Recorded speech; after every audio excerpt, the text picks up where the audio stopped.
Good morning, good afternoon, and good evening. Thank you for joining our webinar on data analytics for cross-border paperless trade. It's co-organized by the ESCAP, the World Customs Organization, the International Chamber of Commerce, and the Asian Development Bank. My name is Christian Lemke, Technical Attaché with the World Customs Organization. So I'm pleased to inform you that this webinar has been received with a great interest, and we have over 450 registered participants. So we will start with the opening remarks by the four organizations, followed by a panel session with 3 speakers from the WCO and the private sector. The next session, we will hear about case studies and practical applications presented by the private sector, a customs administration, and myself, the World Customs Organization. Followed, if time allows, followed by a Q&A where you can raise questions. So without further ado, you can already see it on the screen. We have 4 speakers for the opening remarks from the organizations. The first speaker will be Mr. Jan Duval. He's Chief Trade Policy and Facilitation Section, Investment and Innovation Division of the ESCAP, followed by Brandon Hearn. He's Deputy Director of Procedures and Facilitation from the World Customs Organization. Then we have Ms. Pamela Marr. She is Managing Director of the Digital Standards Initiative of the International Chamber of Commerce. And last but not least, Mr. Ki-Jin Kim.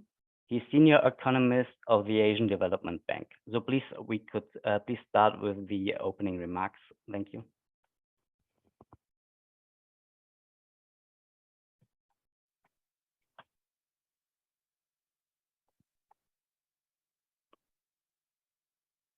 On behalf of ESCAP, a very warm welcome to participants and panelists for this 13th webinar in our joint series with ICC and ADB on accelerating cross-border paperless trade.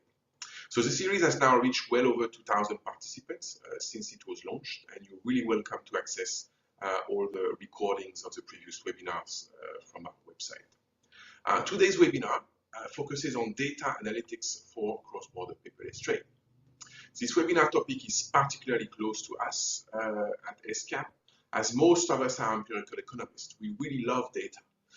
We've been advocating for evidence-based policymaking for several decades now, and the evidence is found in data and through data analysis. Trade has always involved a lot of exchange of data, but this data was mostly on paper, so really very difficult to collect and format for analysis. Now, with the digitalization of process and documents, a lot of data is available for analysis in customs and other paperless trade systems that have been put in place. Unfortunately, this huge amount of data is often not used effectively to support the design of evidence-based trade facilitation and compliance measures. The data, in fact, could also be used to better inform broader trade policy, going beyond just trade facilitation and compliance measures. So disaggregated data collected through customs and other systems, often on a real-time basis, are a potential goldmine of information. If managed and processed properly, such data can be used to inform the work and policies of those responsible for trade and border control on a real-time basis, flagging emerging trends and potentially problematic trade transactions early on, increasing transparency and resilience across entire supply chains. Machine learning and artificial intelligence can also be developed using these data sets to support humans in further optimizing the way trade is conducted, ideally keeping in mind the Sustainable Development Goals agreed by all UN member states. So the faster we move towards paperless trade, the more data we'll have, and the easier it will be to optimize processes and find new and better ways to trade, creating a virtuous circle for further improvement in cross-border paperless trade and the removal of all unnecessary red tape. So with those very brief words of introduction, let me thank all the experts that will share their expertise on data analytics for cross-border paperless trade today. In particular, experts from customs and the World Customs Organization, but also from the private sector, where really a lot of the practical expertise is to be found. So thank you very much, all of you, and I look forward to continued cooperation post-webinar.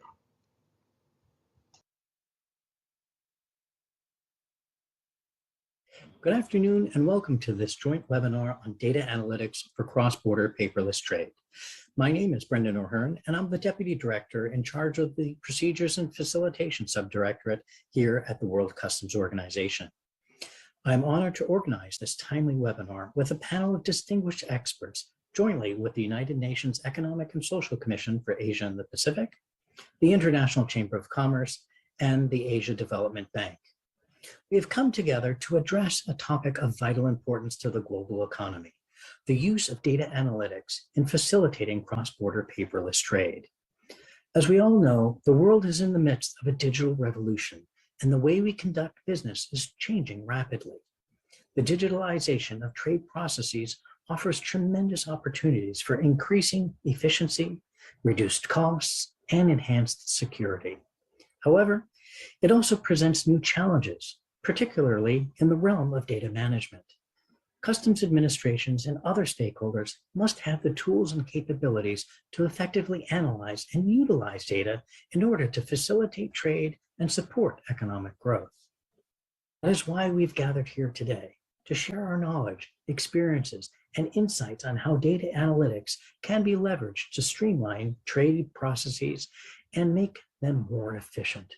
We will hear from experts in the field from customs administrations and the private sector who will share their perspectives on the challenges and opportunities presented by data analytics for cross-border paperless trade. Furthermore, you will gain insight into the work of the WCO Research Project and hear about the findings and several case studies in the use of data analytics by customs administrations from the study report on disruptive technologies, which was carried out jointly with the WCO and the World Trade Organization. I would like to thank all of you for joining us today, and I look forward to a productive and enlightening webinar. Together, we can work towards a future where trade is seamless, efficient, and secure. Thank you. Good afternoon. My name is Pamela Marr. I'm the Managing Director of the ICC Digital Standards Initiative based in Singapore. And I'm delighted to be here to welcome you to this seminar, which we are co-organizing with ESCAP, the World Customs Organization, and the Asian Development Bank in support of the global movement towards paperless trade. Today, global supply chains are all about documentation and data. Large amounts of data are being generated. And data analytics are a great way for companies to understand risk, gain commercial opportunity, and identify means for efficiency in their global supply chains. And for the public sector, data is, of course, important for compliance, regulation, growth opportunities, and so on. But unfortunately, as many of you know, a lot of the data that we are generating reputedly 2.5 quintillions every day, so a quintillion being a million trillion, is actually unusable because the format's not the same, the taxonomies are different, and the data isn't readily aggregatable in a cloud or a common data platform. So we at ICC, we're dedicated to the cause of streamlining standards, taxonomies, and ways of creating data so that data could be actually interoperable, aggregatable, and usable from an analytics point of view. We need harmonization and standardization, and my organization, the Digital Standards Initiative, we're dedicated to this task to harmonize and digitalize standards along global supply chains. And we will be releasing the first batch of digital standards for 8 key trade documents, which are used by the vast majority of global supply chains every day.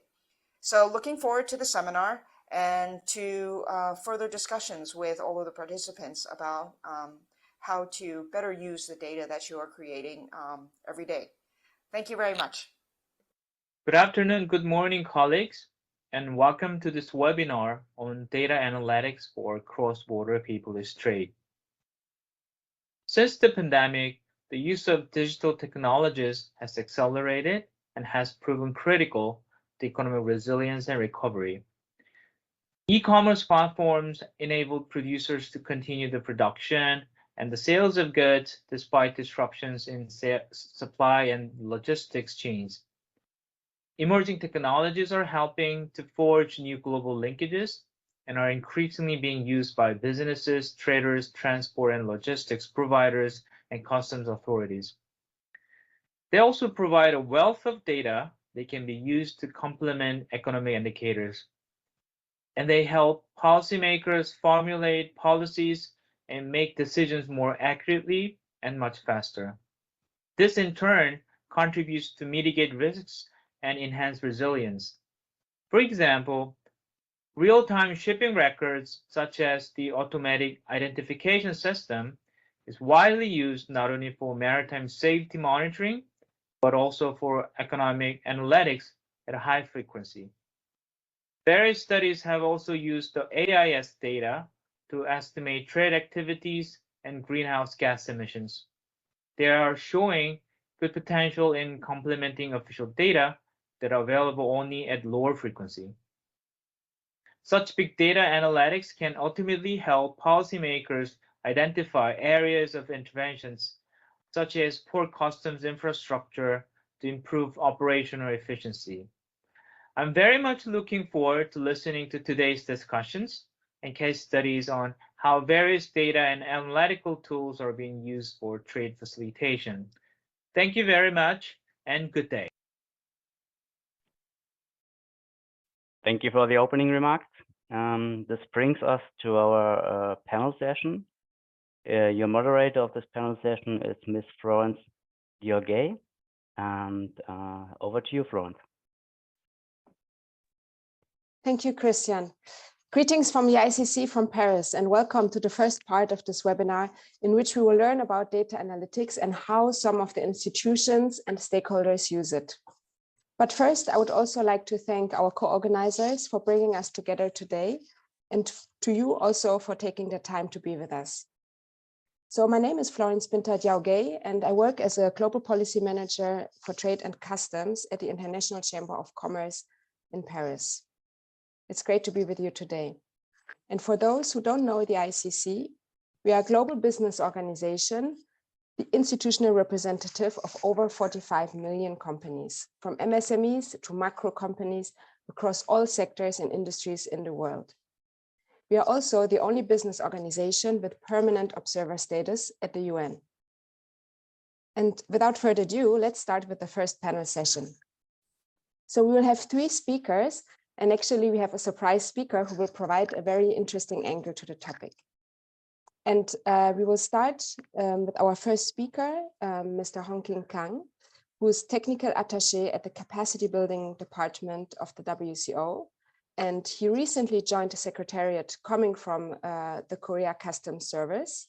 And there he was in charge of developing a post-audit big data system. And today he will present some of the work the WCO is doing on the topic, such as the framework on data analytics they have developed. And please, Mr. Kang, the floor is yours.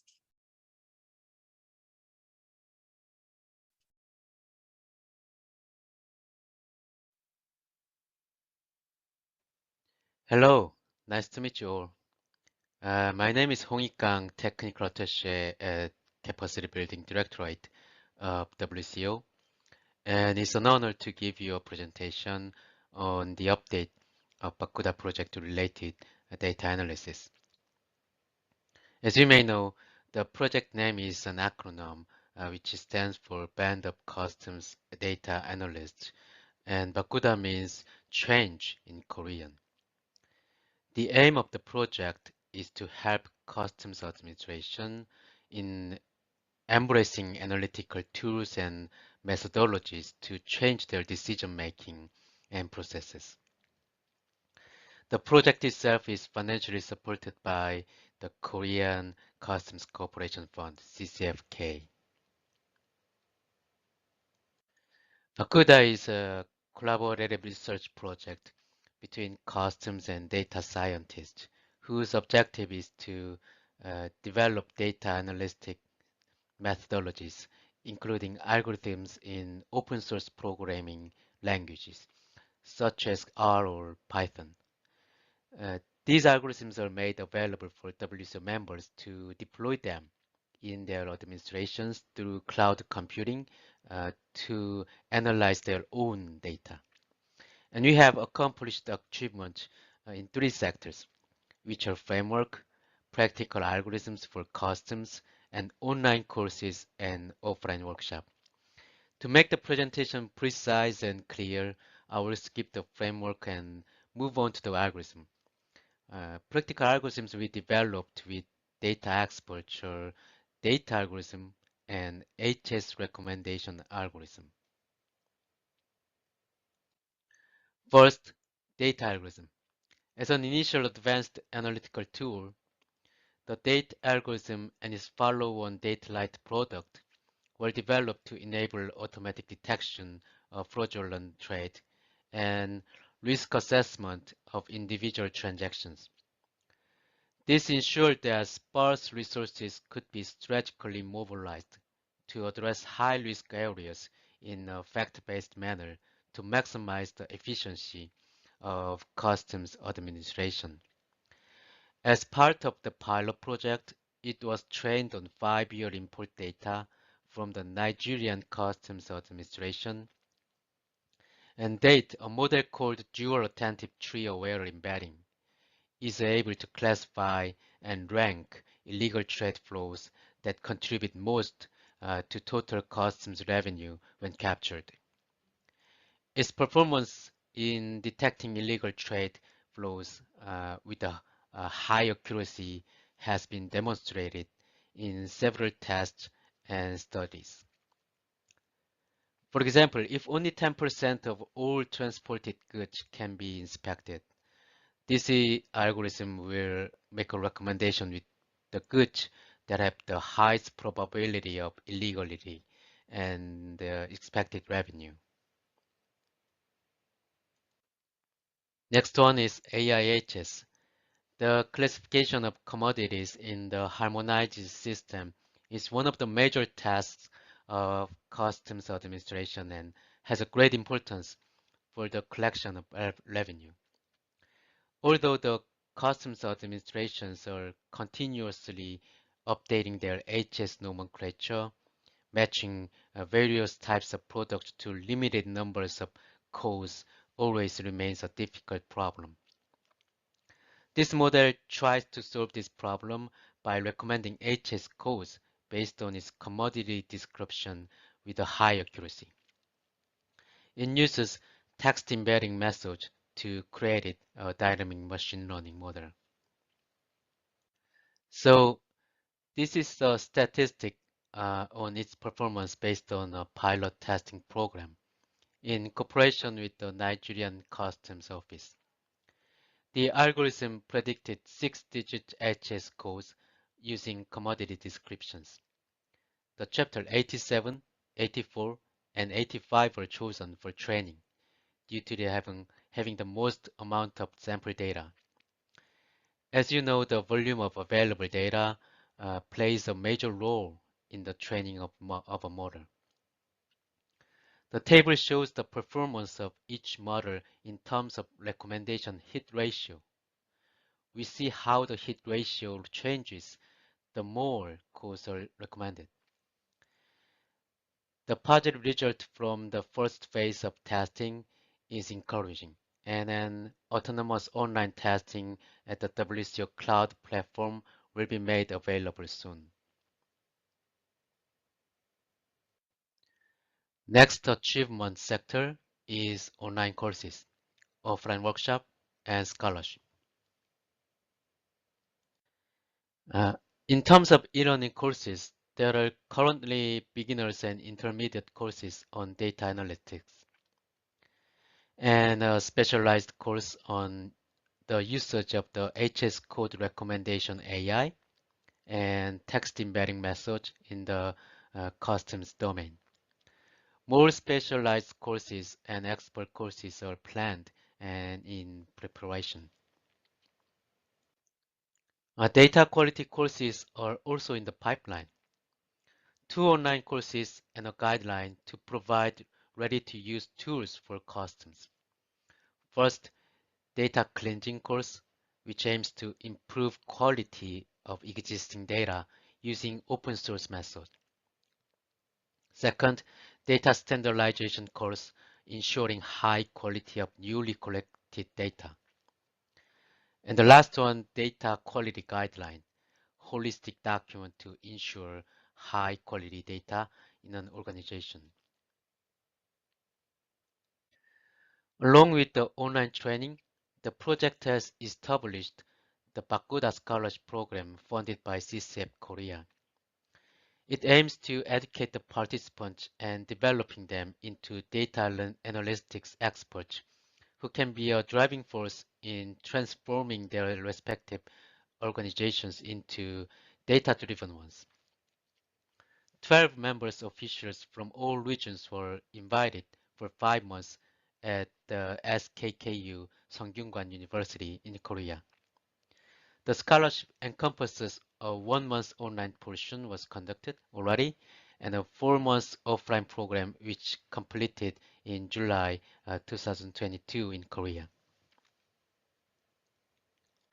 Apart from Bakuda Scholarship in Korea, the project plans to establish ESA Regional Scholarship Program funded by CCF Korea. Its objective is slightly different from the Bakuda Scholarship, and WCO aims to support ESA region in training officials to learn hands-on skills and knowledges. This scholarship will be organized to provide 3+3 or 2+2+2 week program to allow participants to return between programs during the break to their home administration and apply what they learned to their daily operation on the field. This program is innovative in that members is able to send their key players without losing manpower for months, and participating officials practice their skills and experiment working and studying between classroom and office. The WCO is working on this program to select best university among some candidate schools and will try best to launch the scholarship in the first quarter of 2023.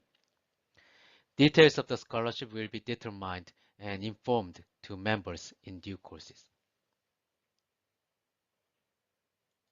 Finally, we are planning to work on expanding some of our recent accomplishments. We plan on adding to our plethora of training programs.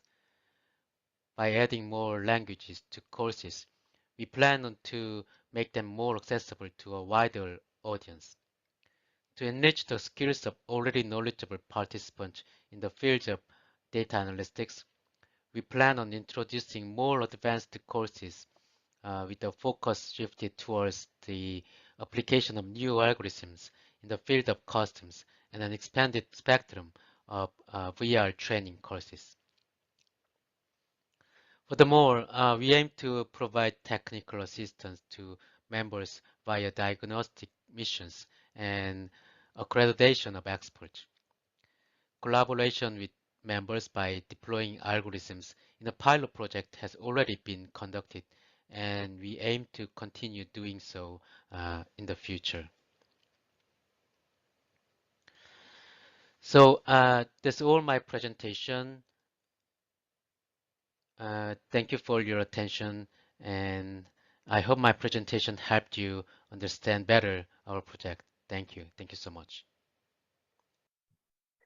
Thank you to you. A very impressive program and a big offer the WCO has on data analytics. So let's continue with the next presentation since we have a full program, and our second speaker is Mr. Mike Squirrel, who is Chief Technology Officer at T-Tech Inc. And Mike is a very experienced IT specialist who is specialized in custom systems applications, analytics, and machine learning. He has a lot of experience with whole of government IT projects and mainly in customs, trade, and financial management.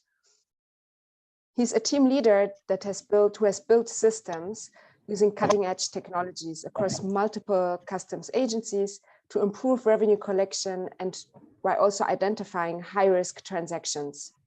So great to have such a tech expert with us today.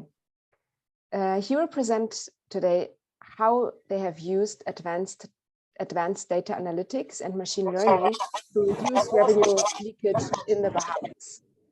So the floor is yours, Mike, please. Thank you very much, and good afternoon, everybody. My name's Mike Squirrel. I'm the Chief Technology Officer for TTEC. And what I'd like to do is share with you today some of the best practice and lessons learned that we have developed over the last few years, deploying machine learning and data analytics, across multiple government agencies over the last few years. So I thought I'd just start with some lessons learned and then talk a little bit about a case study that we've done over the last few months. I think firstly, to the WCO's previous point, in my opinion, about 60 to 70% of the difficult work relates to pre-processing the submitted data, okay? And this data needs cleaning and pre-processing before you run any data analytics or machine learning transactions against those particular data elements. What I'm going to do is talk to you a little bit about some of the techniques that we've identified. One of the biggest problems in customs is the problem of who is who. So this is, who is your trading community? Who are your importers? Who are your exporters? Who are your notified parties, brokers, agents, carriers, etc. And it's very common for a single party to be described multiple times in the data.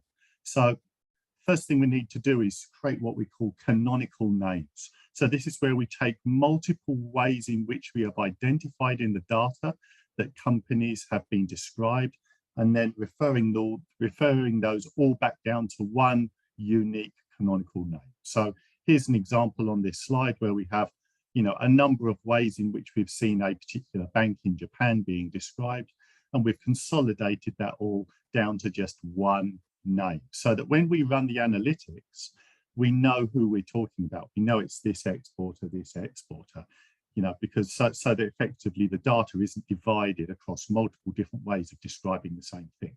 This is really, really important in machine learning models such as clustering and topic modeling to achieve this.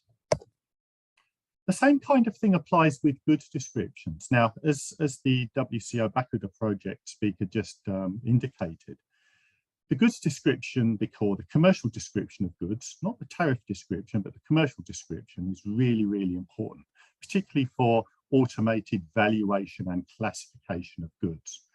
Now, very often that needs cleaning significantly because it's very common for us to see goods described as general merchandise or freight of all kinds, which obviously means that you can't classify it because the goods have not been accurately described. Where those goods descriptions are a bit better, we run something called what we call our unhelpful words list. These are words that we find in goods descriptions that don't add value or help analytics or machine learning models classify or value the commodities. These include words such as gross or discharge or various or clearance. The words you'll commonly find in a commercial description, but they don't add value to the actual analytics. So we do a lot of cleaning, a lot of pre-processing, and a lot of removing of irrelevant or superfluous information. The last thing we do is when we're looking at things like units of measure or weights and things like that, we're continually validating these against common sense. It's very common for us to find goods that should be measured in kilos where the trader has put the weight in tons and things like that. So we often have to do various conversions so that we can actually compare equivalent data across the entire set. Again, I'm not going to go through all of these slides. These are shared on the ESCAP website. So I'm just going to give you some highlights here, but it's really, really important to clean up some of these units of measure and almost to discard those transactions where it's clear that the data is poor quality. The next thing is really about, once you've cleaned the data, how do you make use of it? Because it's all very well having data analytics and machine learning models, but these need to be used by customs inspectors or post-clearance audit specialists or people within the business process. So it's important that they get these valuable insights from the models and the analytics in real time. So here's an example. This is a simple example where we developed some models that allow us to identify goods that have been misclassified, undervalued, and also where we have an incorrect country of origin. So we present this information very carefully. One of the things that we do is whenever we look at misclassification or undervaluation, we create something called the predicted revenue foregone.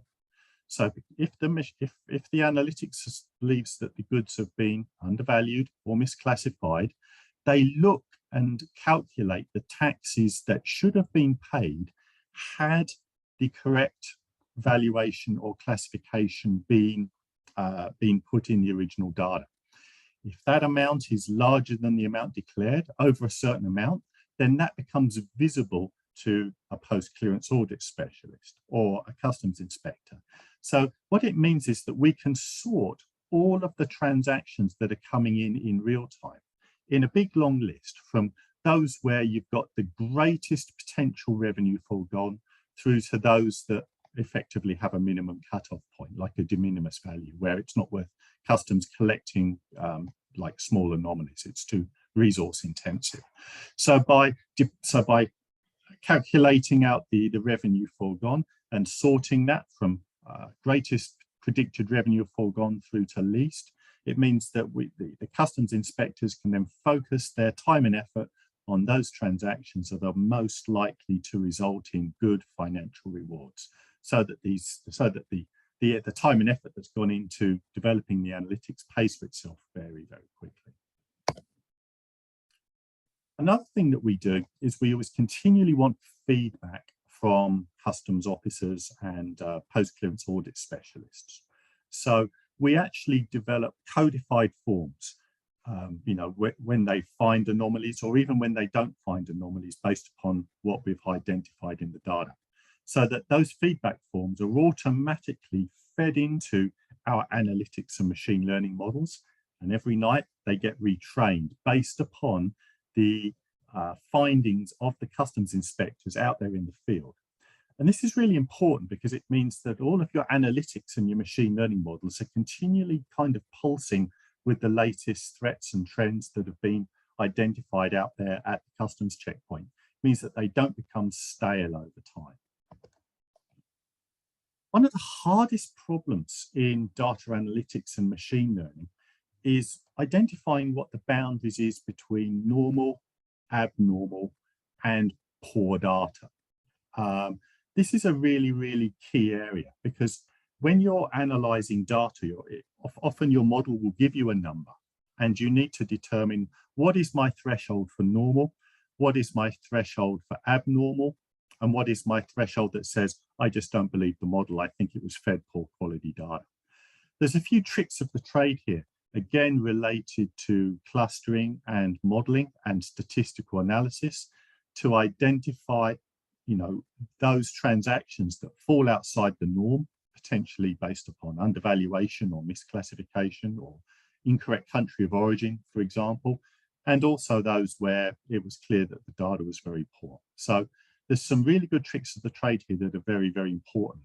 And this ensures that you don't get what we call too many false positives in the results. It means that the machine learning model or the analytics models thought they identified a problem when there wasn't really a problem. So getting these thresholds right, which varies significantly based upon the importer, the exporter, the country of origin, the type of goods, the mode of transport, all of these variables factor into determining where those thresholds are between normal and worth taking a look at. So there's a lot of interesting maths involved there. So let's look at how we put this all together. I'll talk a little bit about how we've deployed this recently in the Bahamas, where we've deployed a system called the Risk Assessment Screening Service, which utilizes machine learning models and data science to identify predominantly fiscal risks in real time and for post-clearance audit teams. So here's an example where we have country of origin models that are being deployed. these models identify things like abuse of preferences or customs procedures, where, for example, a reduction in duty is allowed for goods originating in certain countries. So this is where people are fraudulently declaring the country of origin of goods in order to reduce the taxes owed. So we've created models that have identified where absolutely everything is imported from everywhere in the world, so that we can identify anomalous transactions for country of origin. It's incredibly useful. Here's an example where we've developed valuation models. One of the things that's worth mentioning about valuation models is you're typically having to develop models for every different type of commodity. For example, we have models that specialize in petroleum products, different models that specialize in vehicles, other models that might specialize in commodities such as steel, copper, iron, rebar, things like that. Because each one of these models is really quite specialized. So it's really important that you're effectively training almost lots of little individual models and then combining them together in your analytics. This then gives you the best chances of getting a high quality valuation. And we've identified well over $300 million in undervalued commodities in the last 2 months in the Bahamas, just by deploying these models. And of that, the customs agencies collected, I believe, around about 60 million so far out of that 300. So not only is this kind of theoretical, they're actually collecting on this as well, which is really exciting for us. Another thing that we see that's very, very useful for analytics is where the use by importers of exemptions or concessions. This is where, for example, a country might have a trade and industry exemption to encourage, say, the development of a manufacturing businesses, etc. And then they're allowed to bring in capital goods and so on in order to encourage the development of those industries. We're able to use we've combined this with an innovative approach using the European Union's broad economic categories model, so that we can identify commodities that fall outside the spirit or the intent of concession or exemption agreements, so that we can identify anomalous declared items that were given exemptions when they probably shouldn't have been given exemptions. So there's some really interesting work here where we're automating the identification of transactions where there was a misuse of the use of exemptions. And lastly, I'm just going to quickly touch on how important it is to be able to develop something like a transactional scorecard. Because it's not just any one of these risks that's important, it's the combinations of all of these risks that are important. So by developing these scorecards where you combine all of these risks together and sort the transactions from highest risk to lowest risk, it means that the government officers in charge of the various sections are spending their time looking at the transactions that have the highest probability of revenue recovery or risk identification, and they're not wasting their time in other areas. So with that, I'd like to end this presentation, and I hope that proved interesting. And please have a look at the slides that were shared for more information. Thank you, Mike. Very insightful. And I like the part about predictive revenue foregone. That sounds very motivating. So it's really great to learn about your work. Thank you.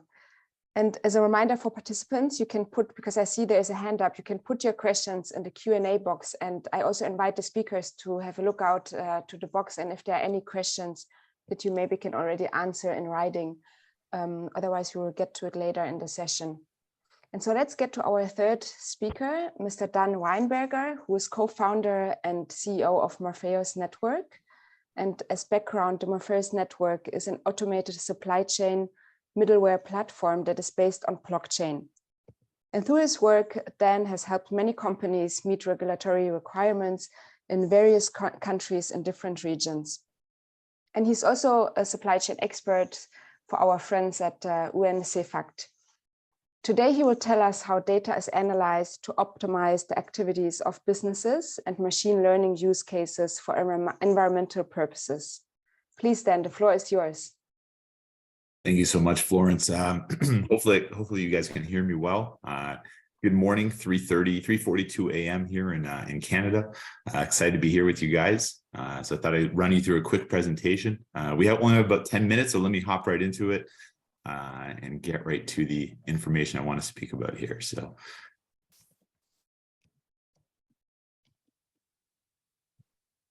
you guys can you see my screen, Florence? Everything looks good? Yes, it's up. Thank you. Excellent. Today we're going to talk about the data analytics specifically, leveraging emerging technologies. As Florence mentioned, my name is Dan Weinberger. I'm the CEO and co-founder of Morpheus Network. I'm also an advisor with George Brown College for an AI course they do. I run webinars in the past with UBC. I've done one with McGill University as well, and excited to speak to you guys today. So for today's agenda, we're going to talk about the inefficiencies in global trade itself. My background being in supply chain, feeling the pain itself. Over 25 years I've been in supply chain. I felt the pain of fragmented data that we're dealing with, the global impact and sustainability, the importance of data portability for the data to be passed around, solutions overview in order to get that data into the systems itself.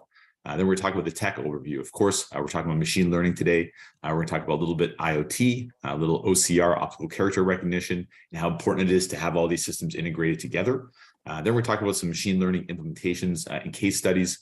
Some of these are quite preliminary. It is quite a new tech as well.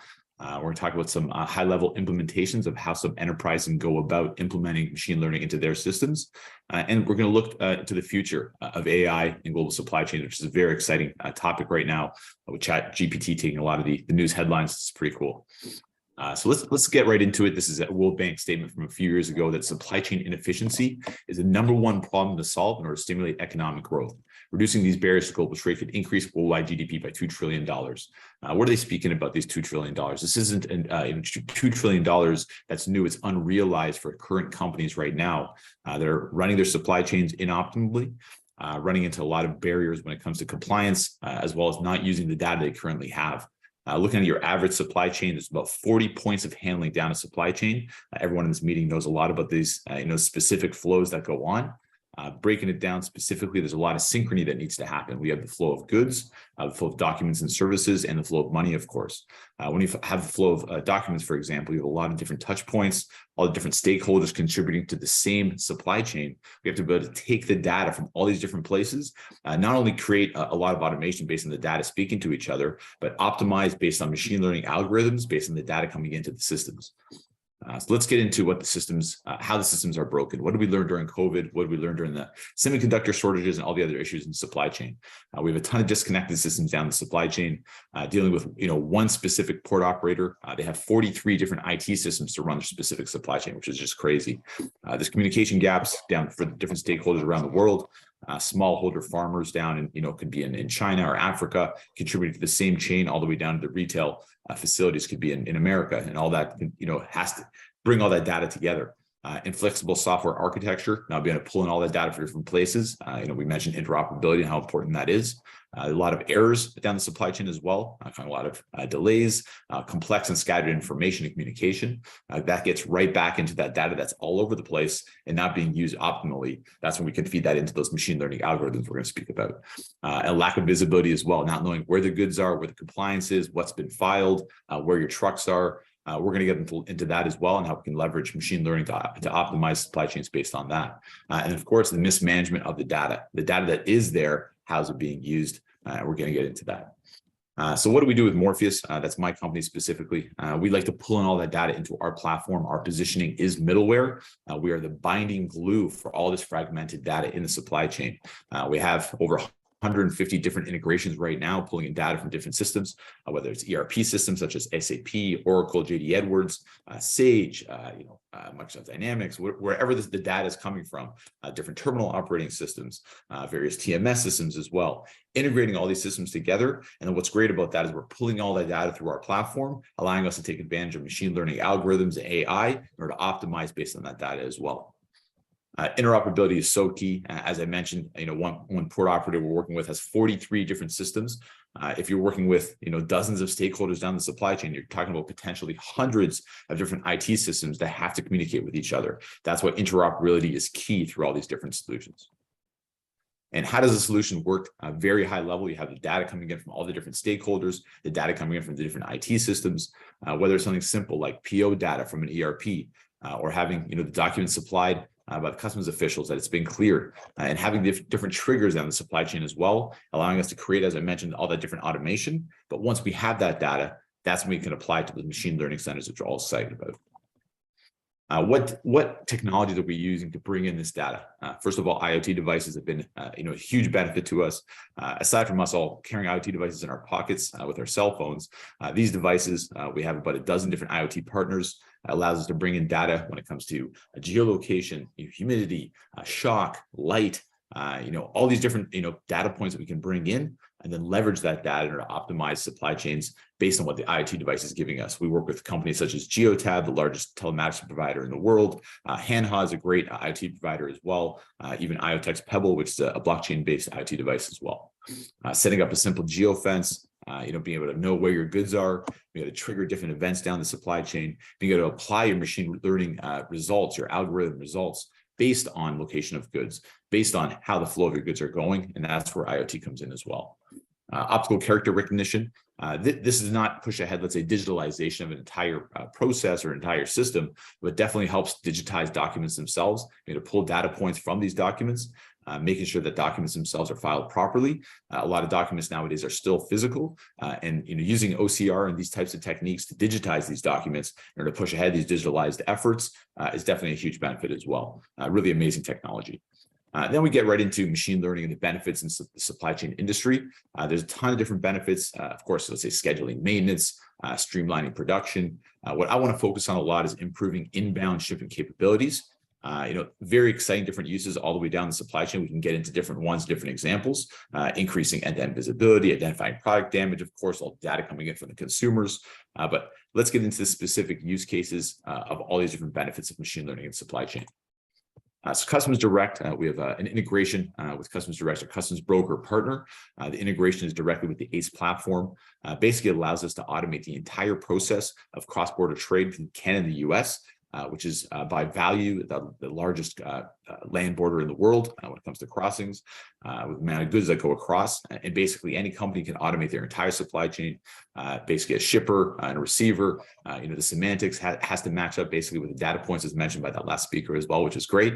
And then we can generate ourselves a PAPS number, a clearance number, completely encrypted on the blockchain as well. So everyone has that data available to them, but only the right users can view that data as well. And then basically what happens is, because we have the geolocation data, from the telematics devices on the trucks themselves, because we're automating that entire process, and no matter where the trucks are located, the documents are being generated and cross-border is happening in a seamless fashion, then we're able to take all that data, route the trucks to the proper location, avoid congestion. And as time goes on, because this is a very new implementation, obviously automating this entire process, as more companies get involved, as the networks grow, we can avoid congestion that much further. We're going to take the geolocations, to take the crossings, making sure that the clearances are happening at the right time. If documents aren't generated, then we take that data point and route the truck in the right location itself. So it's all about having that mass amount of data, being able to feed into those algorithms in order to get these trucks routed at the same time. But at the same time, if we don't have the data in the first place, if we can't digitalize, if we can't bring in all that digital data, in order to feed those machine learning algorithms, then none of this can take place. So we're very excited with this implementation, helping to really streamline, once again, the highest valued land border on the planet. Another great implementation, this is actually with our partner Dimitra. It's a farming-based deforestation. There's a new regulation in Europe that companies must not, companies within certain countries must not be contributing to deforestation. And we're actually leveraging machine learning algorithms to track using GPS these farms, seeing specifically what has been deforested, which actually not allow products to be shipped off into Europe. This is a huge issue right now, and this solution is being deployed across many different states in Brazil, This is actually, some companies in Europe are looking at a 50% reduction in being able to, get their products from certain farms that are deforesting, not following the proper regulations. So obviously, this is a huge issue, and using machine learning algorithms to making sure that deforestation isn't happening at an increased rate. Great environmental benefit. Another great solution that we're working on right now. This is quite new as well. This is actually the algae pollutants in Spain, which we're very excited about. Basically, what this is we partner with a submarine company that's doing collection, I should say, of the algae, pollutant algae in the waters off the coast of Spain. What we're doing actually is collecting all those data points, the higher levels of concentration of the algae, and then taking all those data points over the years to know exactly where that algae is pulled up, feeding it through machine learning algorithms, being able to collect at a more optimal rate. What's exciting about it is it's a solution that actually brings the algae out of the water, which is a pollutant, and then they're creating bricks out of that algae specifically, and then those bricks, which are being used to build, shelters and so on, are actually consuming CO2 as well. So, very exciting implementation and machine learning using those algorithms to find out where the algae is going to be pooling up. Very exciting as well. Very, very neat for environmental benefits as well. So what are we looking at as well when it comes to big companies such as Gulf Tainer? This is the world's largest private port operator. What they're looking to do is actually they've implemented their first part of the system, which is an API hub, connecting all the different various systems they use through Gulf Tainer to that port operation. What I want to focus on specifically is the terminal operating system. When the cargo ship, the container ships come into port, all those containers, if it's a large container ship, up to 24,000 TEUs, actually get arranged directly with the transport companies to deliver those containers to the final destination. What's exciting about that is that we're getting so much data in of all those containers coming in, the speed of the containers, the speed of the trucks, what needs to happen or deliver optimally. We're seeing amazing results when it comes to connecting all the data to automation. We're seeing up to 10% saving just because of automation, 10% of time savings because of the automation. And we're seeing that we can get over 10% as well on top of that based on machine learning and routing things to the right location. We've actually demonstrated that with our projects in Argentina as well. We've demonstrated over 10% savings across many of our clients, including Federated Co-op in Canada, some of the largest companies in the world. So we're very excited about this terminal operating system connected with a TMS, this API hub with Gulf Tainer, being the fact that we're able to feed in so much data into these algorithms. And how would a company go about implementing machine learning to their own global supply chain? Initially, the big step, and most companies aren't even at number one, is digitalizing their efforts, mapping their operations so they can digitalize. Once they do that, we have that digital data that we can pull in and aggregate. We need that digital data from the end-to-end process in order to really figure out what's going on with the supply chains. And when you have, as I mentioned, most supply chains over 40 points of handling, from suppliers to logistics companies to freight forwarders and so on, you have to take all this data and be able to aggregate it together, digital data aggregated. Once you have all that digital data together, you can actually feed it into the machine learning centers themselves, find the right algorithms, to find these optimal sort of settings for your supply chain that aren't visible to the human eye, of course. And then we implement based on those algorithm results. Once we have all those results and we're pushing the right optimal way, we don't stop. We actually keep recording the data. We got to maintain the best practices using machine learning. We keep on recording the data, which is a lot easier now that we digitalize our efforts based on number one, and we feed that data back into the machine learning centers and keep on optimizing the supply chain based on that, whether that's land crossing, whether that's algae collection, whether it's any of those amazing use cases out there. You got to keep on feeding those centers and optimize as we go on. And so let's open up a little bit of a discussion. What I find really exciting about the future is right now we have OpenAI ChatGPT, which allows us to basically ask any question or have reports written up or even some code written. Really opens up the potential for people to see is what's happening with artificial intelligence. So you can even go to ChatGPT and ask it certain questions that someone who is a complete layman in global trade. How do I ship my hazardous goods in this example from Vietnam to the UK? What needs to happen? What are the documents involved? What are the systems involved as well? What are the next steps of AI once we have all these integrations built into the systems, once we have machine learning built in as well? Not only can you say, Can you ship my hazardous goods? But based on those integrations, with let's say ERP systems, connected TMS systems, connected terminal operating systems, connected to this customs border systems, you can say, not only do I want to ship hazardous goods from Vietnam to UK, but set it up. I'd like you to connect all those different systems, make sure all the compliances are right, so on and so forth. Use the right HS codes, file the proper documentation. Logistics arrangement all the way down to customs brokerage and so on. That can be all done by AI and different integrations connected to it. So very excited about the future of that. And people will be able to speak to an AI system in order to run their supply chains, and not only run them, but run them more optimally than they are now. So something to think about. I'm excited for the future of this stuff. And that's all I want to talk about today. Really appreciate it. Thank you for having me. I've already watched a couple of the presentations, even at 3 o'clock in the morning. I've been enjoying them. So people at the regular, I'm sure, enjoying them even more. So thank you so much, everybody. Thank you, Dan, and especially for getting up for us. But it was really worth it, because I had certainly learned a lot.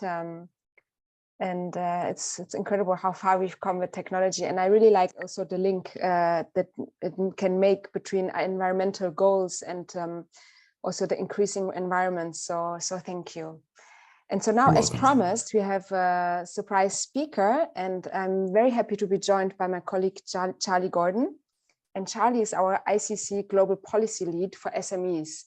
And this is an angle that I think is often missed. And when I went over the program, I thought, wait, Charlie is doing all this great work on SMEs and data management. So I'm very glad he could join us so last minute. And Charlie, please tell us a bit more about what ICC is doing on the topic. Thank you. Thank you so much, Florence. Good morning, good afternoon, everyone. And really kudos to Dan for such a lively and interesting presentation at 3 a.m. in Canada. Thank you for that. I'm just going to share a few slides.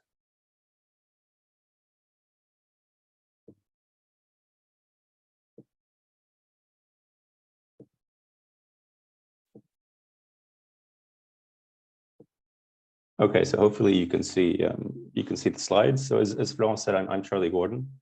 I'm Global Policy Lead at the International Chamber of Commerce, and I focus on small and medium-sized businesses. And Florence and I thought it would be useful to quickly bring to your attention some of our recent work in this area that relates to the topic at hand today, namely data analytics and cross-border paperless trade. And specifically, I want to briefly touch on two documents we published recently: the ICC Data Management Guide for Small Business and the MSME Digital Trade in Southeast Asia report that we published in partnership with Google. But first, maybe a bit of context. Both of these publications really stem from a renewed emphasis at ICC on the global SME community.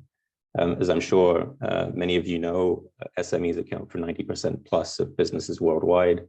They account for roughly 40% of global GDP and about 60% of jobs globally. But very often these businesses tend to be somewhat underrepresented in global policy discussions, and they often need sort of specific support to address some of the key challenges in the global economy. And so as the representative of 45 million businesses worldwide, we're working with our network and with our partners to take more forceful action for the SME community.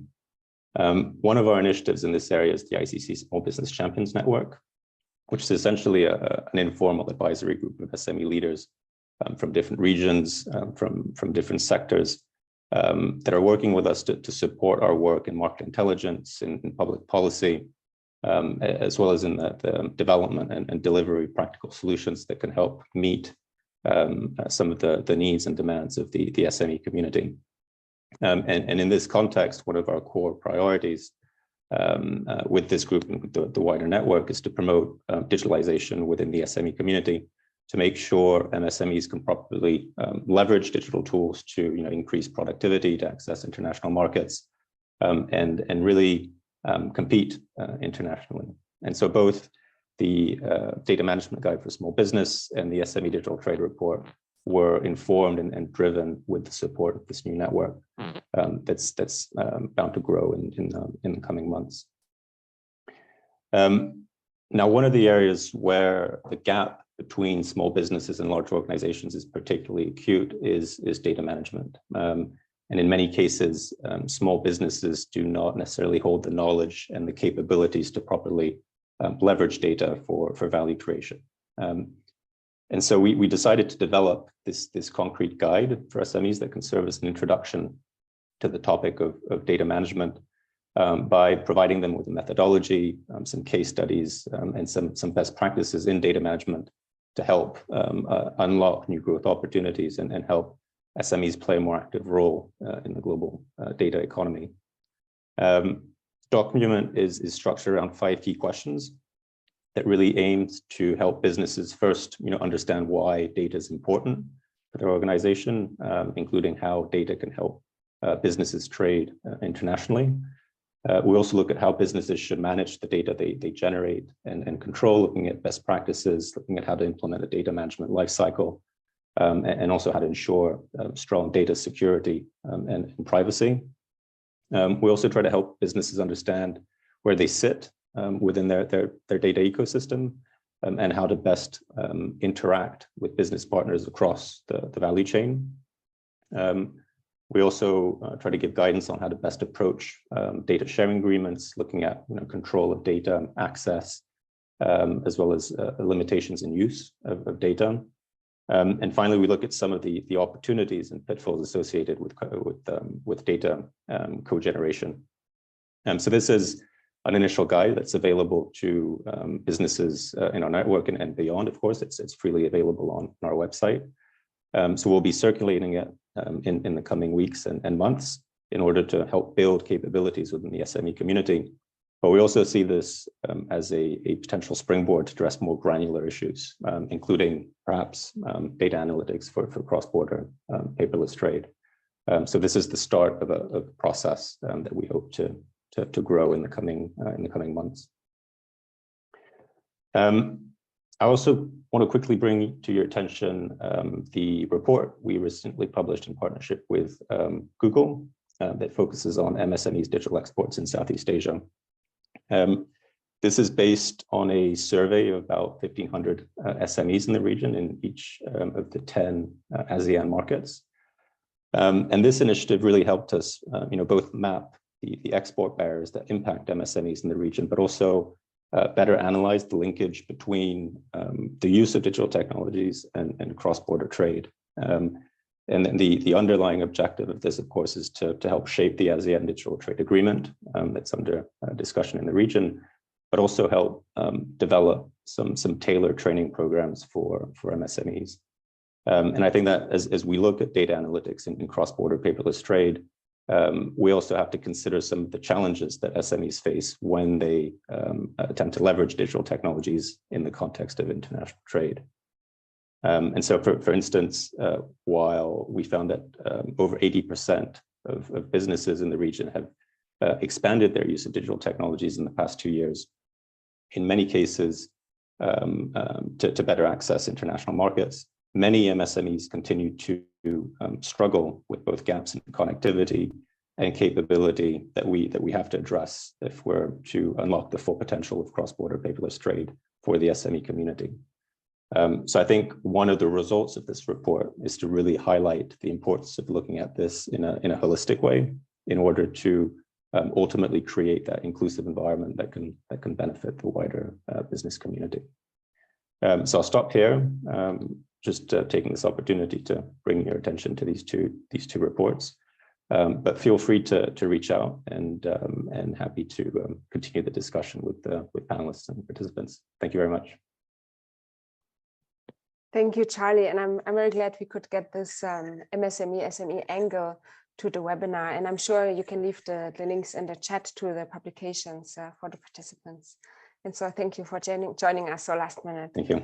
So let's get to the second part of the webinar, where we have some case studies and where we also have stellar speakers. So please stay on. And so Armin Manoukian will moderate this part of the webinar. And if you don't know Armin, he has delivered and is leading many projects for UN ESCAP, UNEP, and UNECE. And so he has worked and is working with a lot of countries on projects like single windows and different digitalization efforts. So Armin, please, the floor is yours. Hello, Florence. Thank you very much for this nice introduction. It was very interesting panel. The previous panel that you were moderating, we have heard actually excellent speakers providing different perspectives of the data analytics and the outputs, how we are impacting the international supply chain, international economics between the different countries, and how we can actually facilitate and enable more smooth trade transactions across the borders. Now, without further ado, I would like to introduce our next speaker. As Florence mentioned, we are going to look to different aspects of the case studies, use case studies. We have heard also some aspects of it also in the previous previous panel. But now I would like to introduce Mr. Steve Barr. I am very pleasant and satisfied that we have this excellent speaker. He is a digital strategist, a worldwide public sector from the Microsoft in the United Kingdom.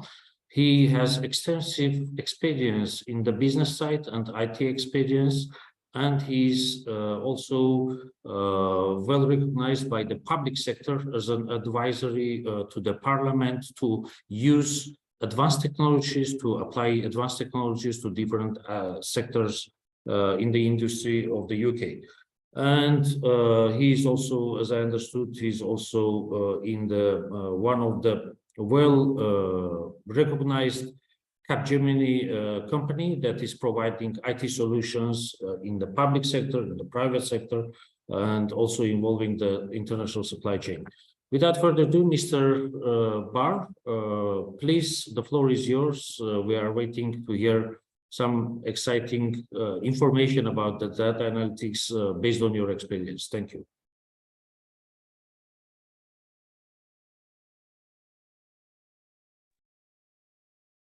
All right, thank you for that fantastic intro. Let me just share my screen.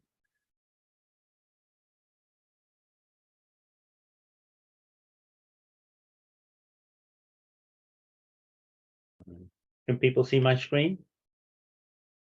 Is it the right screen? Can people hear me okay? Confirmed. Yeah. Okay, and so can you see my screen okay? Yes, we see it perfectly. Yeah, okay. Sorry, it's just I'm looking at three screens at the moment. It's quite hard to see which is which. So thank you for inviting me to this webinar, and thanks again for the great introduction. As you've seen already, you know, the customs environment is very complex. I don't think I need to say anything to anyone on this call about that, and you know, and how everything is interrelated. I was recently a guest speaker at the Dubai Port Global Freight Summit, and it was really interesting to meet so many people talking about the challenges and the innovative solutions to meet those problems. And I think we've seen some of them earlier on in the session. So hopefully I'm going to talk about some more real world examples of that. For us, it's around the data. So we see that customers have made some progress on their data, but they'd still like better business insights, better governance, get more value out of their data, spend less time preparing that data into reports in order to do something with it, and overall improve the operational efficiency. It's a different world now, and customers are challenged with a lack of skills, as has been mentioned already. We have some global skills initiatives to address this, which we've been driving in many customers and countries around the world. And there's a huge range of free courses on LinkedIn that customers can take advantage of as well. So I recommend you have a look on LinkedIn. There's lots of courses there. So we think in terms of a customs intelligent data platform, and I've been recently doing some white papers and other webinars on this. So in order to achieve the business outcomes that are shown in the top right corner, you need to ingest the data, whatever that may be, allow AI to support the analysis, as humans can no longer process the huge amount of data being created every day, and then visualize that information in a meaningful way so that business decisions can be made. it's at this point that I say it's about AI plus humans. We've heard about AI talked already, but it's about humans as well. Don't just rely on the AI. AI can show you the anomalies, but it needs to be a human that makes the decision to do something with that information. And importantly, you need to focus on the business outcome, not just about implementing some new shiny tech. I see that all the time, and my role is about determining what the business problem is before we even talk about technology. And so, again, people do know our products. You know, you'll know Azure and Office and Surface Pros and so on, but they're usually surprised when I talk to people about the business problems. And so that's what my role is, looking at the business challenges and how technology can resolve those problems. So we have a number of solution accelerators which are aimed at helping customers or their partners to get the best out of the Microsoft technologies. And happily, they are completely free. So as an example, we've developed an electronic invoice anomaly detection solution with the Chile tax office, which analyzes millions of invoices and identifies any anomalies for investigation. Again, the AI highlights the anomaly, but it's the human that makes that decision. Basically, because if you go to court, you need to defend that decision. And if you just turn around and say, oh, the AI bot told me it was corrupt, well, that's not good enough, really. You need to have the human in the process. So this is an accelerator that can be used by anyone. You can download it from GitHub. It gives you all the code, all the documentation, you know, deployment kit and things like that. So that's available to our customers and partners to help them move faster. We have another one, which is beneficial ownership, which is used to detect and detect corruption associated with suppliers acting fictitiously. So we heard it earlier about the fictitious companies and shell companies and things like that. But this looks at also, it might have different company names, but it could be similar identical phone numbers or addresses, and it'll make those linkages between that to say, this company was on the red list, and this new company you're looking at, that is actually associated with that company on the red list because they've got the same phone number or they've got the same address. And so that's a really useful accelerator which is gathering momentum at the moment. We're also working on one, I personally am involved in the misclassification of HS codes. We see that as a problem as well. That's already been mentioned. So again, hopefully in the next few months, that'll be another accelerator which should help our customers. And we work with our partners on this. You know, it's not just Microsoft, it's our partners, our customers, particularly with customers, so that we know it's an actual business problem. It's not just always another feature that we think will be useful. We work on these because we know they are a business problem. And for me, we're especially excited about the predictive nature of using AI. It's great to get historical reports from all this data, you know, how many imports took place, from which businesses and countries, etc. But this needs a knowledgeable person to make sense of that data. And as I previously said, humans aren't very good at looking at petabytes of data. Where that real value of data takes place is using that historical data and using it to form future decisions. So, you know, how many goods have I seen in the last 6 months? So how many will there be in the next 6 months or 12 months? And so that can help you understand the economic growth data. You know, what businesses were involved, what's increasing, what's declining, how many containers will come into a port over the next month, and do I have the capacity to unload?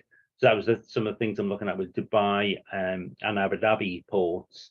Is, you know, they're going to go from 2 million containers a year to 9 million. So are the cranes unloaded? Are they in the right place at the right time? You know, trying to speed up how long the ships take in a port and things like that.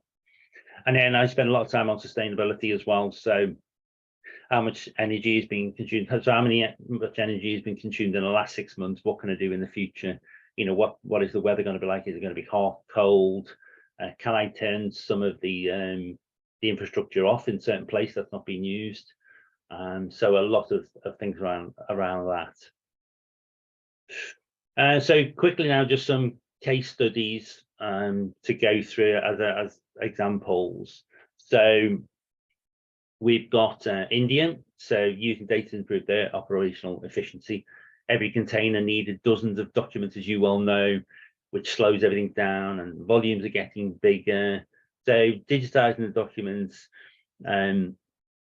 means that now you can get rid of the reams of paper that a driver would have, and also because it's digitized, you can now think about refunds. So where refunds in the past took 3 months to take place, now it's down to a week, which obviously improves the customer satisfaction side of things. So these are in place at the moment, as real world examples. So Kotahi in New Zealand relied on time-consuming manual processes, but now they've reduced their demand forecasting from 4 days to 13 minutes, which means they can optimize their container capacity, and they've saved £1 million in costs. We have the Maritime and Port Authority of Singapore. So as was mentioned before, I'm part of some government initiatives. So the UK all-party parliamentary group for blockchain. I'm on the AI one as well. And obviously customs is a prime business scenario, I think, for blockchain. So again, this was trying to reduce down the paper-based processes to go through, make them more efficient and so on. So again, an example of using the technology.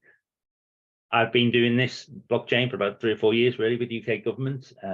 They're still thinking about the policies and procedures and so on. And I think that's important. But I think it's important to understand the business problem you're trying to address first before you start to talk about technology. Next, we have Qatar, who are using the power of AI to process 5 million documents that they had in a backlog. And they were struggling with that amount, as you can imagine. People could only process a couple of hundred per day. Now it's 18,000 per hour. And that is a mix of paper as well in terms of scanning the documents. As you saw earlier with some of the solutions, it's about looking at the form, extracting the right data from that form, and going through, and like I said about HS codes, looking at the HS codes, comparing that with the description, and seeing if you can process it automatically. But the thing I go on about is, most of trade, probably 80% of trade is trusted, and therefore that should be automated. And then the AI tool should then identify the 10 to 20% that is suspect, anomalous, whatever you want to call it. And then investigators can look at the 10 to 20%, and therefore their success rate is going to be much higher, because at the moment they're having to check 100% of trade, which shouldn't really be needed when 80% of it is trusted. We also have a lot more, technology coming on board, a lot. Artificial intelligence, we're working a lot with OpenAI. If you've seen any of the announcements recently, ChatGPT, we hope is going to make a number of improvements in customs. So all this new technology is going to create even more technology, even more data, I should say. So how are humans going to be able to do that? So we need that power of AI and cloud technology to drive better operations, better customer officials, productivity, tackle the fraud and error, and improve customer satisfaction. And again, I'm going to emphasize the human side of things. Our president, has come out with our mantra around, just because we can doesn't necessarily mean we should. We really need to bear that in mind when we do the training models. You've seen a lot of stories about the training models and things like that. But I still think we should embrace it positively. And our whole company is based on the 7 principles there around fairness, reliability and safety, privacy and security, inclusiveness, transparency and accountability.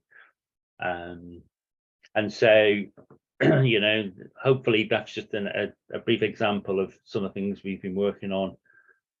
We rely a lot on our partners to develop these solutions on our platform and so on, but we love working with the customers, working on their real business problems and so on. So from that perspective, I'm going to finish there, try and get people back on time and things like that, because we're not far off the end. So hopefully that will give you something to think about. If you need anything, reach out to me at the email address shown on the screen, and I'll be more than happy to have a chat. Thank you very much, Mr. Barr. It was very interesting, and it was very actually very discovering aspects that I have just shown, because I was not aware that actually it's possible to organize or use Azure as a platform for single window solutions. And as I understood, you have that kind of experience. It would be actually very interesting if we have a session dedicated to that, to see how Azure supports the interoperability between the different stakeholders on national level and also on the across the borders. So that was very interesting. We have learned. Yeah, so I'm doing a lot on single trade windows in Latin America, bringing 5 countries together to try and improve their interoperability, but also in the United Arab Emirates and also HMRC in the UK.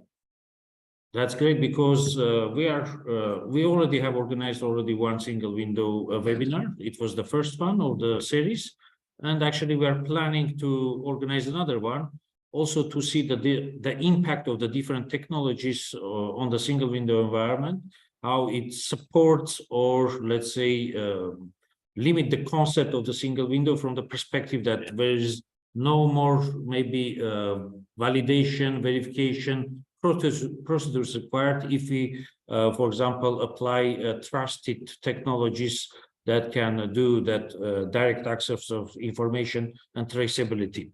So it will be very interesting. We'll keep in mind, maybe we can invite you to share your experience also in that area. Absolutely. Yeah, great. So without further ado, because we are running late, actually, I would like to introduce the next speaker. Next speaker is coming from the public sector, from the Cambodian Customs Administration. And we have a pre-recorded video because Mr. Shamron, who is the Deputy Chief and Administration of Statistics Office, was within the Department of Technology, was not able to join us directly. We have like 16 minutes of pre-recorded video, but I would like to ask our colleague Nok if we can try to keep it for 10 minutes at least, so we will have time also for the third speaker. Thank you very much. Now we can go with the presentation of Mr. Shamron San.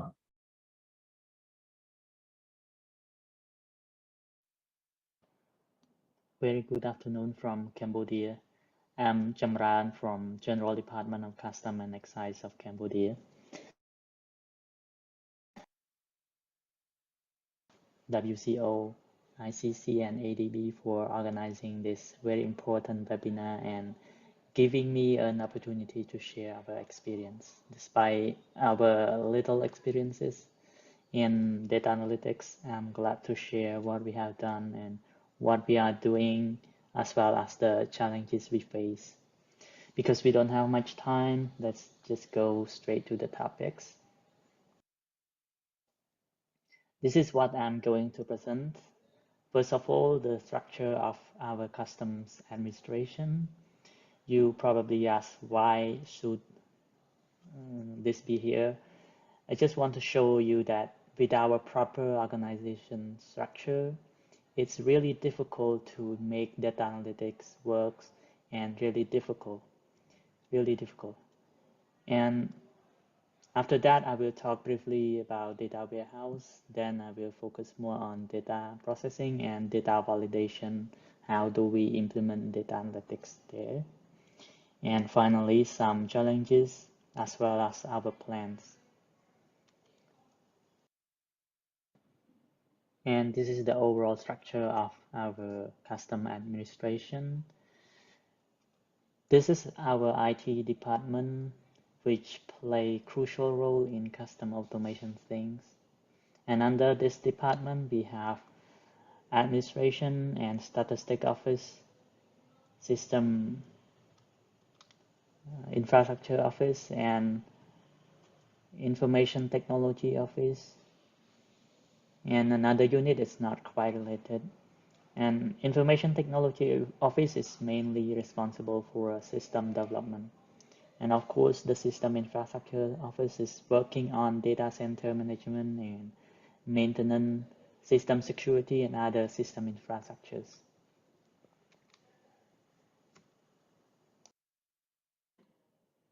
And this is the office that is mostly working on the data. I don't think I have to explain all of this. It's simple and not difficult to understand. And finally, this is where I mainly belong to, the statistic team. We have a team leader, which is me, and 2 statisticians, 2 developers, and 1 database administrator. We have different responsibility, but we work closely with each other to fulfill our custom modernization project. And we also work closely with other teams within the department as well, like the system infrastructure team and development team. We sometimes also need their supports.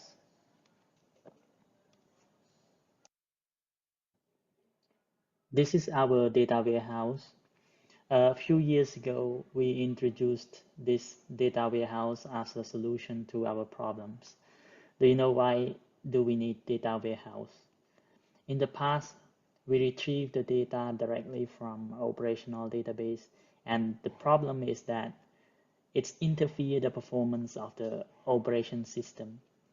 And in addition to that, the data we retrieve were always different from time to time.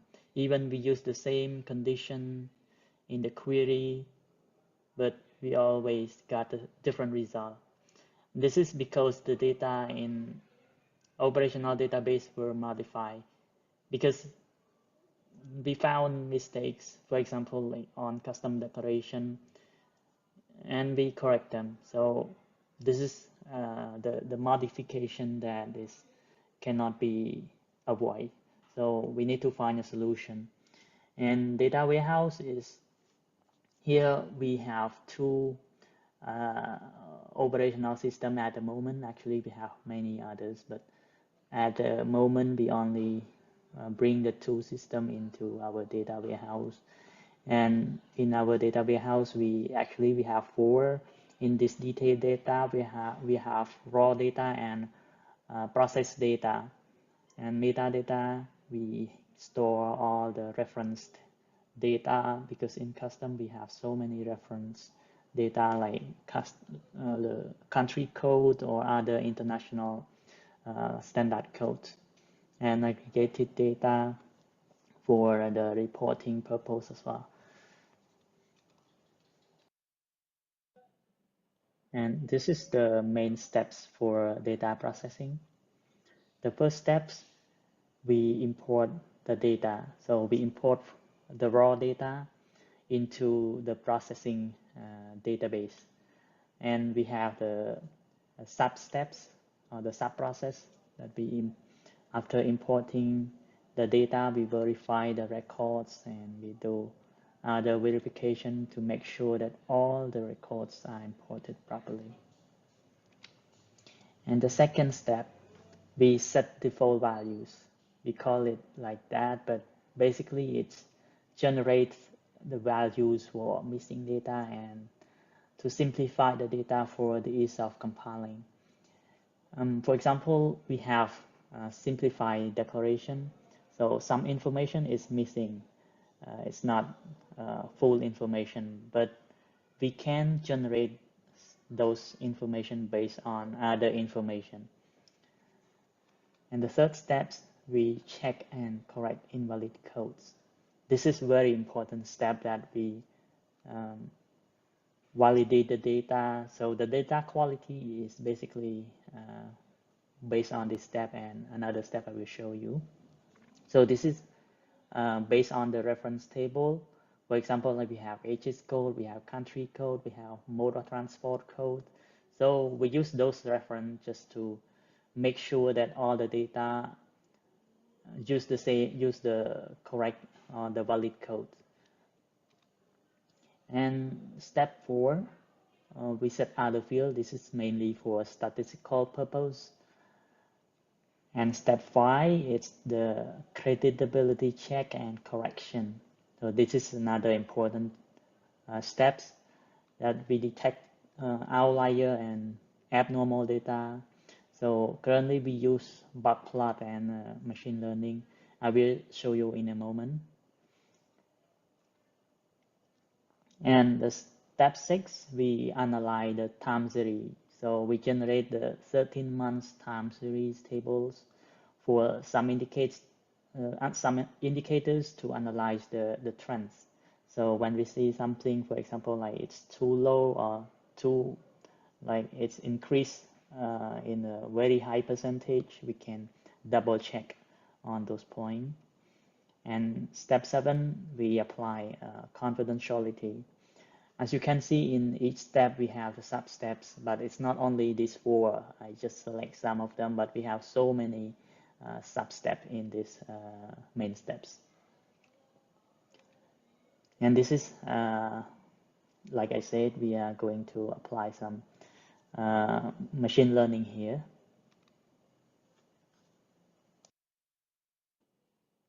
And here we are, the step where we implemented machine learning and the methodologies. So the first one is the bug plot outliers detection.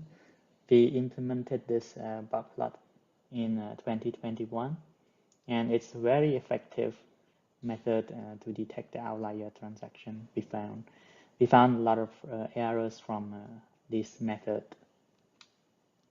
And the HS prediction, it's from the WCO algorithm. And I think, I'm not sure if others have access to the Click platform, but for custom, you can register to the Click platform and access to the HS prediction course. I think it's data analytic advanced course. So you can go and see the detail, but I will explain the detail in a while. And other methodology.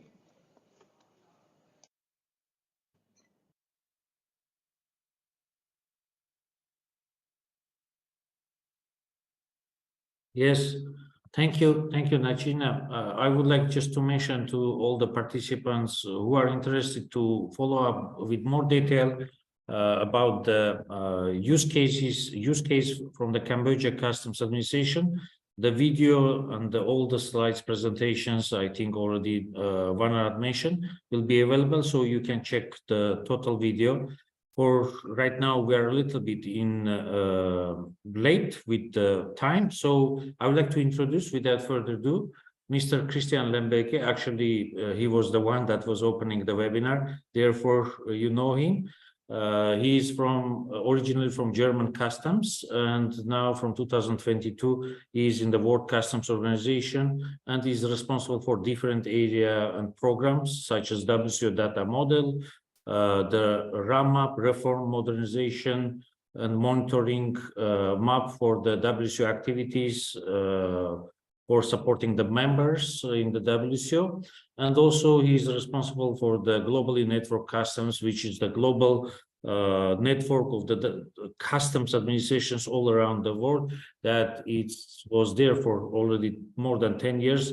And this is a goal, an achievement, a target that WCO is trying to achieve. Thank you very much, Christian, for time sharing with us. And I would like also to thank you for the successful cooperation so far. And please, the floor is yours for the your topic, the recent WCO and WTO report on the disruptive technologies. Thank you. Thank you, Armin, for the good introduction. Let me share my screen. 1 second.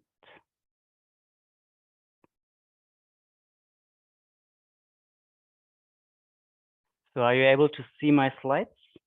My slide? Yes, I confirm. Okay, so due to the advanced time, I will try to keep it short, but I think it's quite interesting for you to hear about some insight from our study report on disruptive technologies, which is jointly developed with the World Trade Organization. and it contains a lot about disruptive technologies, but I will focus on the part on data analytics. Though the study report on disruptive technologies were introduced acknowledging the importance of exploring new and emerging trends for successful policy making, and it's to address the enhanced interest of the membership in what we commonly call disruptive technologies. So it brings together the outcomes of the discussion in the WCO working bodies and events, and the objective is to raise awareness of the latest technologies and their potential to provide practical examples and use cases. The first version was published in June 2019.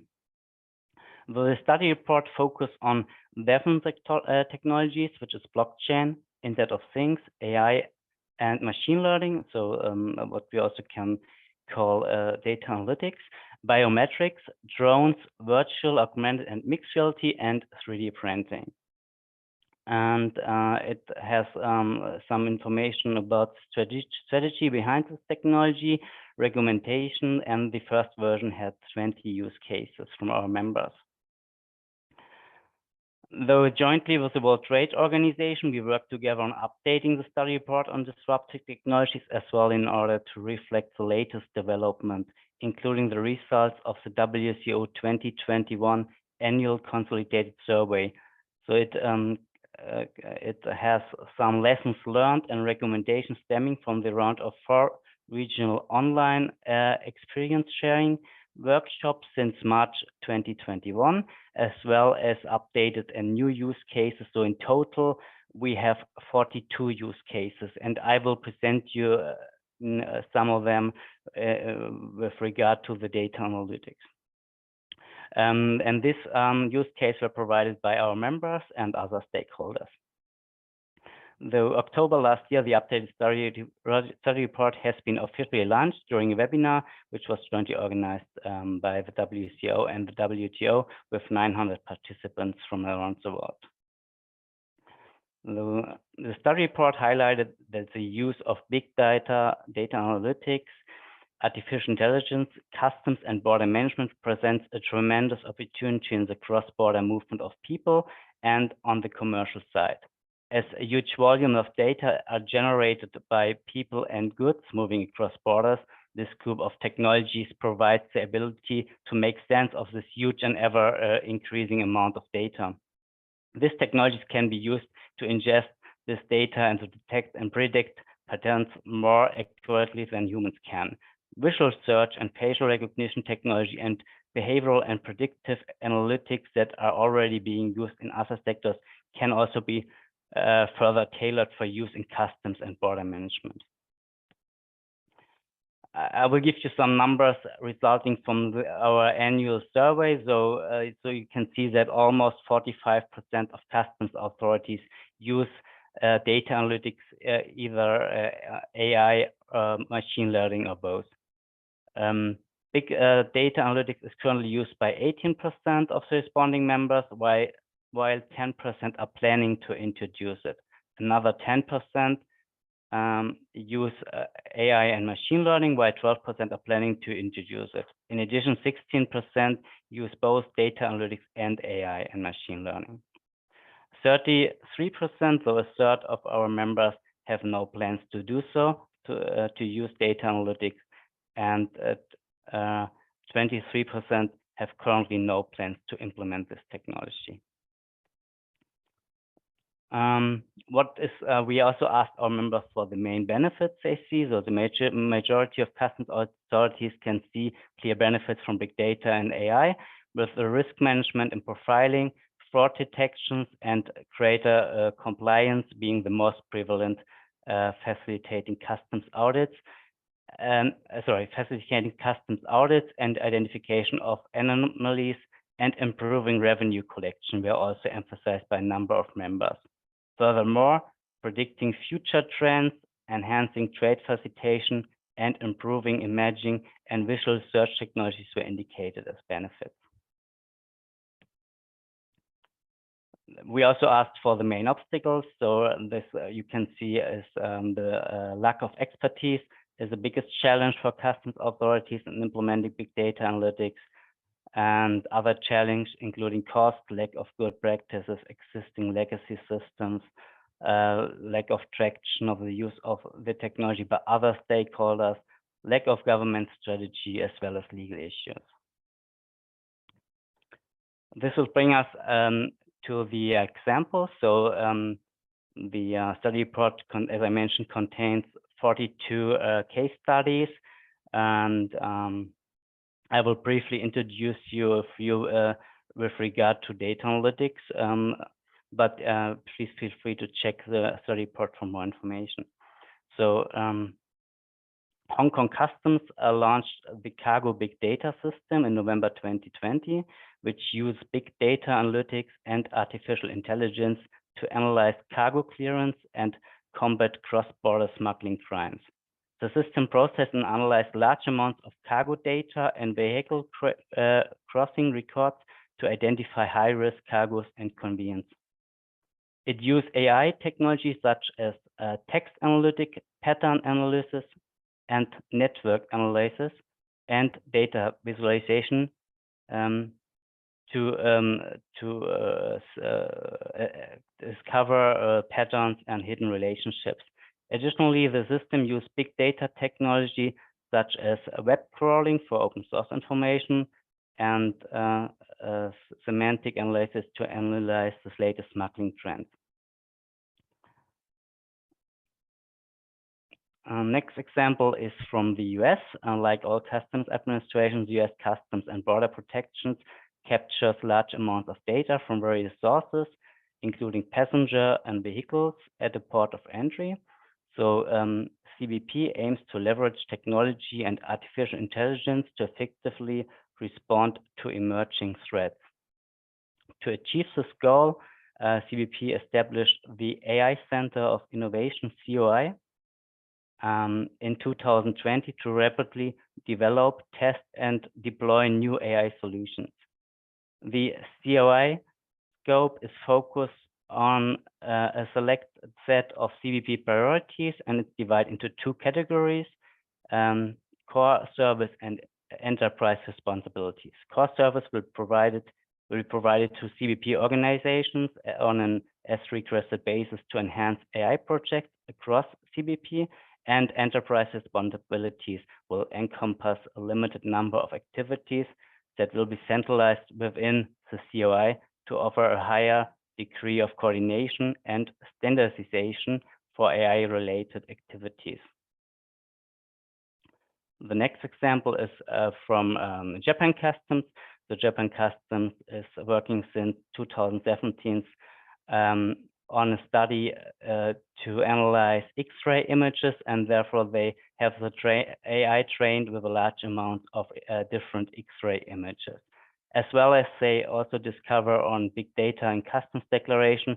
So they are training a model on big data, including customs declaration information. Belgian Customs use AI for behavioral consequence of tariff change. They have a project for this, BCTC, to analyze the impact of EU customs tariff measures have on commodity trade flows. So the central goal is to detect fraudulent behavior by economic operators following the introduction or increase of new tariff measures. This means to detect sudden behavioral change in an operator's import profile, deviating drastically from the normal trends observed before the tariff measure was in place. So it's based on historical data. Another use case is a chatbot, which is used by Zambia. So the Zambia Zambia Revenue Authority use a chatbot called Sax to engage with taxpayers and provide answers to basic questions using natural language. The chatbot is managed by the customer support unit and is able to provide instant advice in a conversation. The chatbot technology is provided by a software company called Engati Corporation. And following Zambia, this chatbot has many benefits, including the increase of user satisfaction by providing faster solutions and being available 24/7. In this respect, Dan and Steve already mentioned it. I can really recommend to try out the ChatGTP, which is available free of charge. For me personally, it's quite impressive what large AI models nowadays are capable to do. So thank you very much. I hope these examples of use cases from the study report and presented by the other speakers will give you a good overview and ideas about the different fields of the use of data analytics by customs authority and other stakeholders involved in cross-border management. You can find more, as I mentioned, you can find more case studies on data analytics, but also on the other emerging technology in the study report, which is available free of charge. Thank you very much.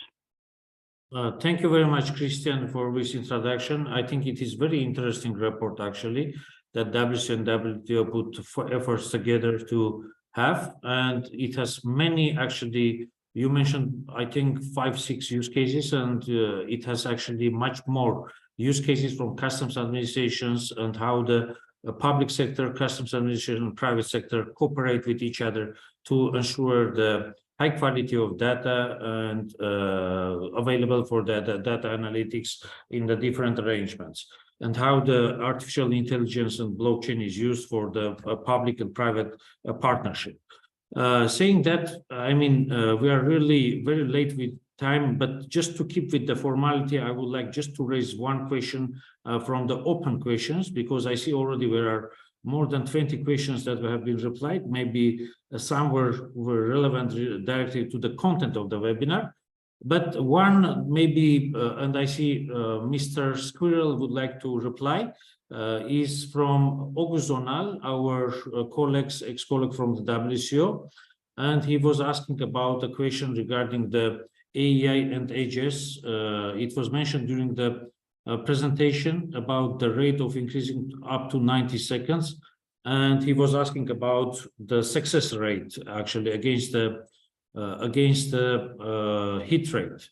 Mr. Squirrel, if you are there, if you would like just to have a very quick reply, and we will summarize the webinar and conclude it after your question. Before leaving it, also, please, all the speakers, if you can open your video, we just take capturing one photo for the webinar follow-up, and later we can conclude. Mr. Squirrel, the floor is yours if you are still there. I don't see exactly him in the list. Okay, maybe he's not there. If he's not there, I would like just to raise another question that was raised for Mr. Dan from the Morpheus. Mr. Dan, we have a question from Mr. August again, and he was asking about the different ways of writing the same data in OCR. I'm not sure very well I understand the question, but I hope, Dan, you actually captured the moment what Mr. August is asking. To be honest, I'm sorry to get my camera on here too. To be honest, I'm not exactly sure what he's referring to with that question. With OCR, though, we found a lot of success has been with smallholder farmers who don't necessarily have digitized ways of supplying information. They supply physical documents, getting them to supply even scanned in documents and then digitizing them with OCR has been a great benefit, obviously, and accelerating the whole process of onboarding suppliers onto for example, a document handling system just for certification of food product. It's been a great useful technology, most definitely. There was another question in the chat room as well. I was formulating an answer, but since you referred to me too here, sorry, I lost it. It was regards to international payments in the flow of goods, connecting with the flow of payments as well. Great question.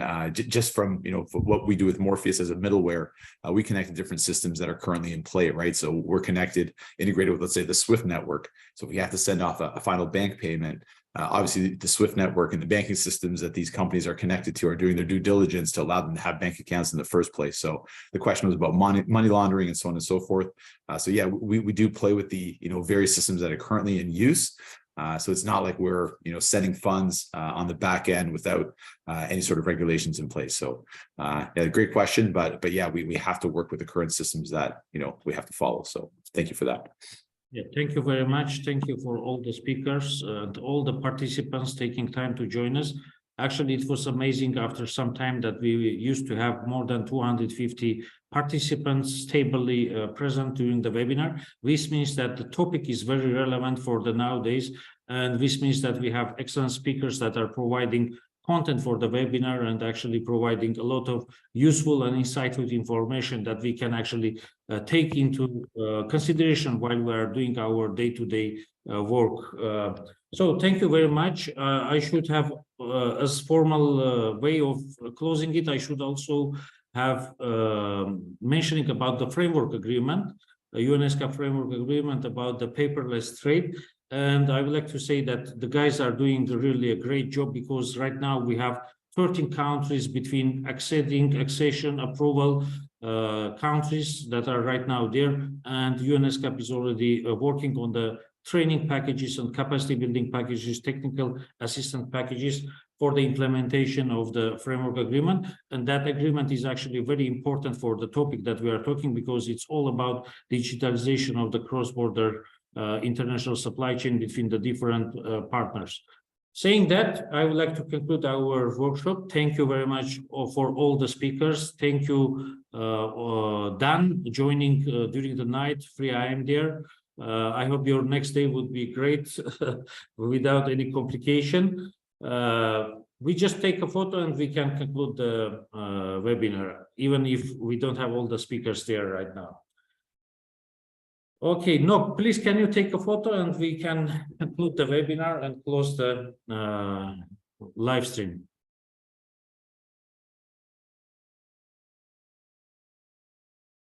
Okay, I think. Yes, we are taking the screenshot. Yes, thank you.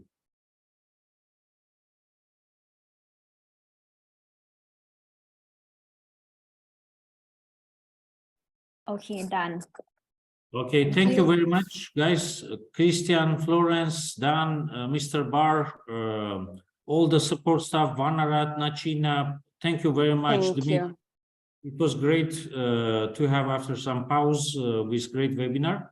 Thank you very much, and see you for the next.